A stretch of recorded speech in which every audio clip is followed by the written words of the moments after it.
Assalamualaikum warahmatullahi wabarakatuh. Kawan-kawan media semuanya, hari ini saya berjumpa dengan Kasub Nisam Antara, Bapak Wahyudi. Yuk kita sama-sama mendengar pesan dari Bapak Wahyudi tentang Bu Cut Asnidar yang berada di Simpang Pak Sandi, yang anaknya Muhammad Fadil yang mengalami bocor jantung. Silahkan Pak untuk semangat buat rekan-rekan media.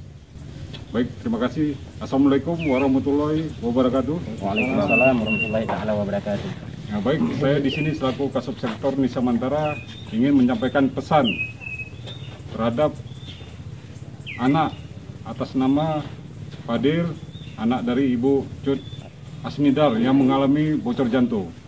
Bapak Kapolres Sumatera Pak Eko Hartanto sudah menyumbangkan dana untuk biaya perawatan untuk anak kita, M. Fadil, yang mengalami bocor jantung. Untuk itu saya menghimbau kepada masyarakat Kota Lok Semawe, masyarakat Aceh Utara, dan umumnya masyarakat Aceh, mohon dukungannya bantuan dana untuk pengobatan anak kita, M. Fadil, yang akan berobat pada tanggal 8 Maret 2022 berangkat berobat ke Jakarta. Untuk itu sekali lagi saya menghimbau kepada stakeholder atau masyarakat yang mempunyai kemampuan, sudi kiranya kita menyumbangkan sedikit dana untuk mengurangi beban dari Ibu Asnidar yang anaknya mengalami bocor jantung.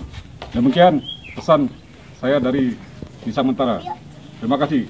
Saya akhiri. Assalamualaikum warahmatullahi wabarakatuh.